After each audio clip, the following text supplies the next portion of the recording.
hii huwa haisemewi al-ishraku billah, na ni moja katika ile akbarul kabair, katika yale madhambi makubwa, kama anavyosema Bwana Mtume sallallahu alayhi wa alihi wasallam, inna akbaral kabair, hakika ya maovu makubwa, miongoni mwa maovu makubwa, al-ishraku billah, ni kumshirikisha Mwenyezi Mungu Subhanahu wa Ta'ala katika mienendo yako ya kimaisha.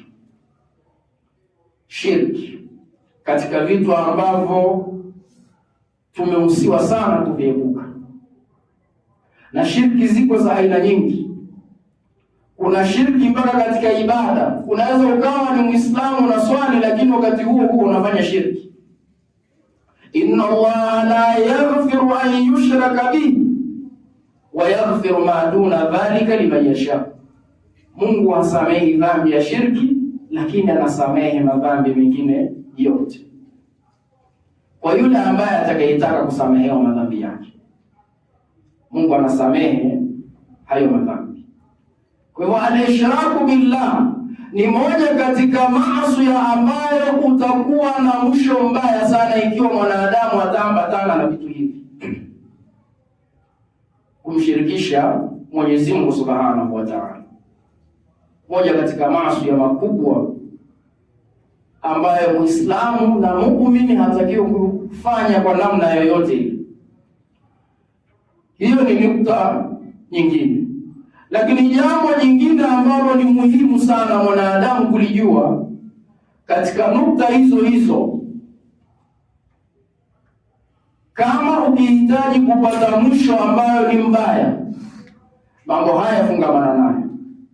Lakini ikiwa hautahitaji kupata mwisho ambao uliokuwa mbaya, badala yake upate mwisho uliokuwa mzuri, basi mambo ya kufungamana nayo ni kama haya.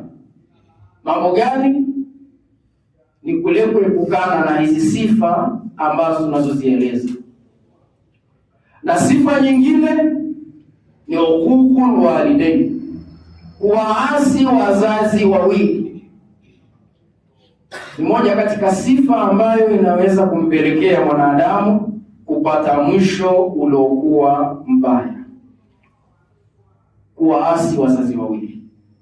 Sisi tumehusiwa sana katika Qur'an na katika hadithi mbalimbali za Bwana Mtume na maimamu watukufu kwa masuala na kuwatii wazazi wawili ni katika mambo ambayo ni muhimu, hata ikiwa wazazi wale si Waislamu, ni makafiri. Suala la wewe kuwatii wazazi wawili ni jambo muhimu na lazima, ila tu labda pale ambapo watakapokwenda kinyume na mafundisho ya Mwenyezi Mungu Subhanahu wa Ta'ala. Hapo ndipo ambapo unatakiwa kusimama na kusema hapa la, sistahili kuruka huu mstari. Kwa hivyo ukihitaji kupata mwisho uliokuwa mbaya, basi wewe waasi wazazi wawili, usiwasikilize wazazi wawili, wala usiwaone ni chochote ama lolote katika maisha yako. Utajikuta umepata mwisho uliokuwa mbaya. Lakini ukitaka kuafikiwa kupata mwisho uliokuwa mzuri, kumpendeza Mwenyezi Mungu Subhanahu wa Ta'ala, basi wewe watii wazazi wawili. Na wazazi ndio ambao wanakutamania wewe mafanikio zaidi kuliko mtu mwingine. Yuko tayari yeye kujinyima kila kitu kwa ajili yako. Mzazi ndio mtu pekee ambaye wewe ukiumwa yeye anaumwa mara mbili. Wewe ukipitia changamoto yeye anapitia maradufu zaidi ya zile ambazo unazopitia. Yuko tayari kuacha kila kitu kwa ajili ya mtoto wake. Yuko tayari kufanya kila jambo ili tu kumfurahisha mzazi wake, ili tu kumfurahisha mtoto wake.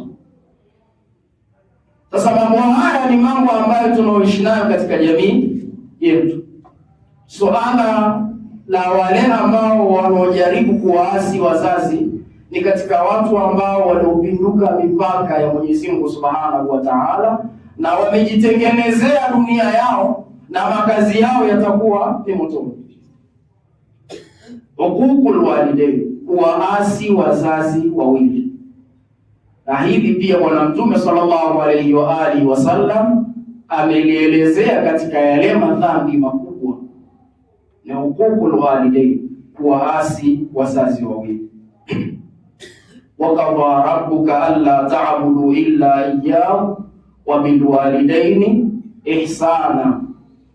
Mungu ashahukumu, ashapitisha kwamba kuabudiwa ni yeye na wazazi wawili na wakufanyiwa wema. Sasa Mungu anakwenda mbele zaidi, anasema ya kwamba ikiwa mmoja wao yuko kwako au wote wawili wako kwako, basi usiwakemee, wala tanharuhuma, usiwakemee, bali usiwaambia hata lile neno tu ufi. Bali Mwenyezi Mungu Subhanahu wa Ta'ala anasema uwaambia ama useme nao kwa maneno yaliokuwa mazuri, maneno ya heshima. Hayo ni maelekezo ya Mwenyezi Mungu Subhanahu wa Ta'ala, na aya ziko nyingi sana zikizungumzia suala la kuwatendea wema ama la kuwatii wazazi wawili. Ufanye kinyume chake, unajitengenezea makazi yaliokuwa mabaya. Lakini jambo lingine na muhimu, ama sababu nyingine na muhimu sana ya kuchungwa ni qatlun nafs, kuwa nafsi pasina ya haki ya aina yoyote. Kufanya hivyo pia vile vile ni katika makazi ambao unajitengenezea mabaya mbele ya Mwenyezi Mungu Allah Subhanahu wa Ta'ala. Qatlun nafs, kuwa nafsi. Ndio utaona yale maneno ya al-Imam al-Husaini alayhi salam akijaribu kumuelezea Yazidi namna ambavyo alivyo. Alieleza mambo mengi mpaka ikafika hadi akisema ya kwamba Yazid rajulun fasiq, ni mwanaume ama ni mtu ambaye ni fasik, mul'im bil fujuri, anadhihirisha maovu, qatilun nafsi almuhtarama, anaua nafsi ambazo hazina hatia ya aina yoyote. Na kwa ajili hiyo ndio maana al-Imam al-Husaini alayhi salam akatoka kwenda kusimamisha Uislamu na ubinadamu, kwa sababu watu walikuwa wakiuliwa pasina ya haki ya aina yoyote. Na Mungu anasemaje? Man qatala nafsan bighairi nafs fakaannama qatala an-nasa jami'a, yeyote atakayeua nafsi pasina ya haki ya aina yoyote, kana kwamba ameua nafsi za watu wote duniani. Na hivyo hivyo kinyume chake, atakayeifanya nafsi ikawa hai, basi ni sawa sawa amezifanya nafsi za watu wote zikawa hai katika mgongo huu hai. Sasa kuua nafsi pasina ya haki ya aina yoyote ni moja katika sababu zinazoweza kukupelekea wewe kupata mwisho uliokuwa mbaya. Na jambo jingine ama nukta nyingine ni kwamba kama ilivyokuja katika hadithi ya Bwana Mtume sallallahu alayhi wa alihi wasallam, anasema ni kaulu zuri, maneno ya uongo, kusema uongo. Moja katika mambo ambayo pia tumeyazungumza hapa mara nyingi, kwamba vile ambavyo mtu anapojitahidi kusema uongo, inafika hadi mpaka anagongwa moyo wake unakuwa ni wenye muhuri ya kwamba sasa huyu ni muongo. Tulishawahi kuzungumza. Sasa kusema uongo ni sehemu ya wewe kukupeleka katika makazi yaliokuwa mabaya, ni sehemu ya kukupeleka wewe katika mwisho uliokuwa mbaya. Kaulu zuri, kusema uongo. Walladhina la yashhaduna zur, Mungu anasema na wale ambao hawashuhudii mambo ya kipuuzi, wa idha marru billaghwi marru kiram, na wanapopita katika mambo ya kipuuzi basi wao hupita kwa heshima zao. Na hiyo ni sifa ya waumini, kwamba hawashuhudii wala hawasikilizi maneno ya uongo.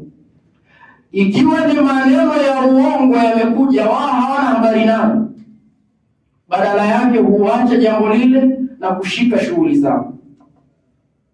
Walladhina la yashhaduna zur wa idha marru billahwi marru kirama, hawahangaiki na hayo mambo ya uongo, badala yao wamebaki katika mstari ambao Mungu anaupenda na ni mstari wa ukweli, na ndio sifa ya waumini.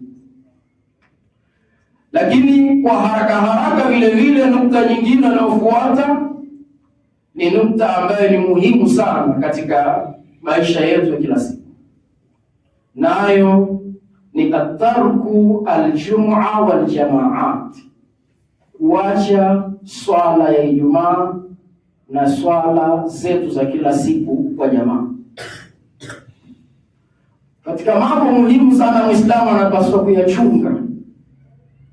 Ikiwa hauna sababu yoyote ile ya muhimu, dharura yoyote ile ya msingi inayoweza kukufanya wewe ukashindwa kuswali swala ya Ijumaa ama swalatul jamaa, kama hauna dharura yoyote ile ya msingi, hakikisha mambo hayo unayafanya tena kwa muda wake. Inna salat kanat ala almu'minina kitaban mawquta, swala kwa waumini imewekewa nyakati maalum. Sasa isifike sehemu kwa sababu ya ujuaji wetu tukaamini kwamba adhuhuri naweza kuiswali tu muda wowote unaojisikia. Muda bado ni mpana, muda bado ni mrefu.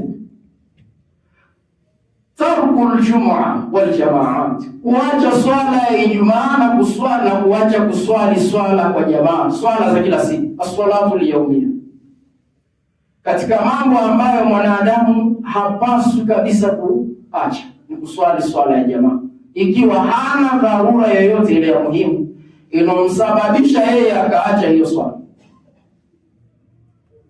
Bali hadithi ya Bwana Mtume sallallahu alayhi wa alihi wasallam imekuja ikieleza ya kwamba yeyote atakayeacha kuswali swala za jamaa na swalatul jum'a kwa muda wa siku 3, Mungu anampiga moyo wake muhuri na anamtoa katika imani. Huna dharura aina yoyote ile ya kuacha swalatul jum'a, lakini ukaacha kwa majuma 3, Mungu anakupiga muhuri katika moyo wako kwa sababu ya kushindwa kutekeleza hiyo ibada. Ndio pale Mwenyezi Mungu Subhanahu wa Ta'ala anasema, ya ayyuhalladhina amanu idha nudiya lis-salati min yawmil jum'a fas'au ila dhikrillah wa dharul bay' dhalikum khayrun lakum in kuntum ta'lamun. Inapoadhiniwa, inaponadiwa swala ya Ijumaa, Mungu anasema fanyeni haraka sana kwenda kutekeleza ibada hiyo. Fanyeni haraka sana kwenda kutekeleza hiyo ibada. Fas'au ila dhikrillah, fanyeni haraka, si mtembee bali mfanye haraka sana katika jambo hilo. Kwa nini? Dhalikum khairul lakum, jambo hilo ni bora zaidi kwenu nyinyi, in kuntum ta'lamun, ikiwa mtafahamu jambo hilo.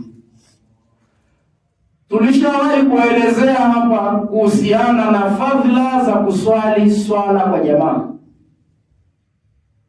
na leo nitarudia kama ilivyokuja katika fiqh ya kwamba yeyote yule atakayesimama nyuma ya imamu na akaswali na imamu wawili tu, yeye na imamu, Mwenyezi Mungu Subhanahu wa Ta'ala thawabu za swala ile moja walioiswali watu hao wanaandikiwa thamani ya kuswali swala 150.